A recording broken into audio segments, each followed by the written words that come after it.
So my name is Jeremy King and I front a band called Regime.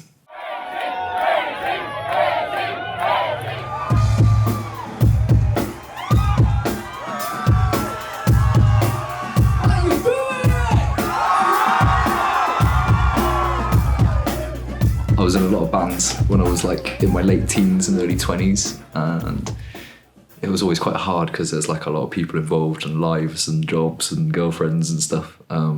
But there was a whole load of lads growing up, sort of my brother's age, and my brother had kind of started playing the kit a little bit. So yeah, that was Regime, and it started as a rock band.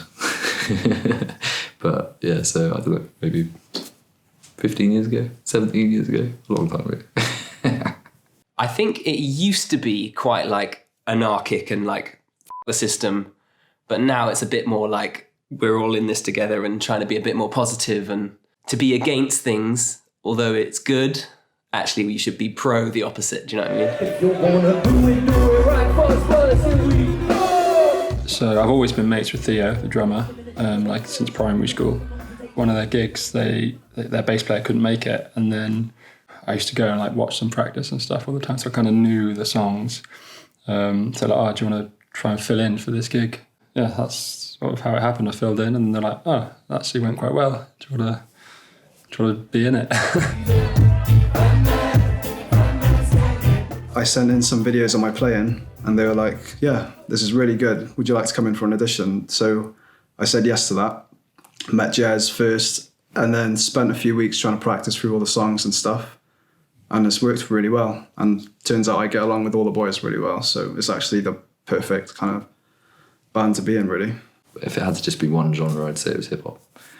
Although there's many genres, it's like that's the thread through it all, really, isn't it? It's like there's many styles of rhythm, but yeah, essentially it's like rapping over a beat.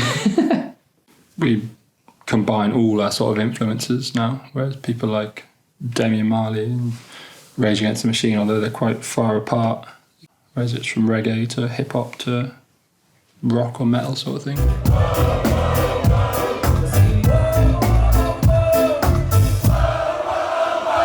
Queen's Hall is awesome. It's like we're so lucky to have had that venue. And I don't just mean us personally as a band, although it has been a great asset to us, but just everyone who lives in this area, you know what I mean? There's this one place where we can go and see live acts. Oh, it's kind of like a village hall. Essentially is, but it's not as well. It's like, it feels like a massive venue, like the rig, the lighting is just amazing. As a venue, it's awesome. It's like you get a lot of touring bands like that will come down and they're driving this far west, and it's like, oh, well, if this in the sticks, it's going to be rubbish. And they arrive there and it's an awesome sound system and it's always a good crowd. The stage is a perfect distance from the crowd and the band, but not so far that you feel disconnected from the performance, and you're always feeling quite intimate with the artists. Every time I've been there, it's always been a great vibe. Everyone gets along great, and everyone always has a good night there. What, we'd be lost without them.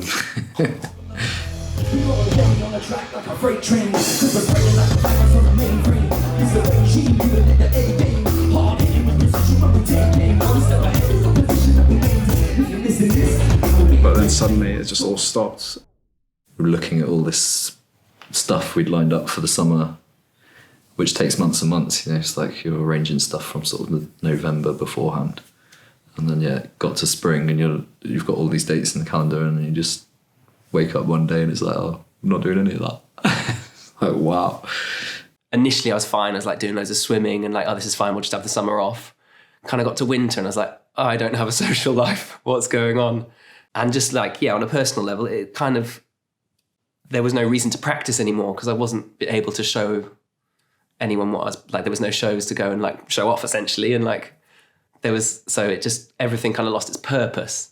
It's like started to get a bit Groundhog Day. It's like, today is very similar to yesterday and the day before, and like it'd be nice to kind of get re-involved and get out and about. After a few months, it just became quite inhumane, I think, because we're all stuck in home, losing our minds. We just gig all the time. So to have that sort of taken away for us it's horrible. And I mean, everyone's had that taken away from them. For us, it's like about connecting with people. And if there's like two screens in the way, it's almost like this, you've already arrived at this dystopian future. So it's like, let's just wait until we can have a room full of sweaty people that feel safe to come and have a jump around. When I say pop up, you say chill. Pop up, chill. Pop up, chill. When I say pop up, you say chill. Pop up, chill. Pop up, chill. When I say ninja, you say styles. Ninja, ninja.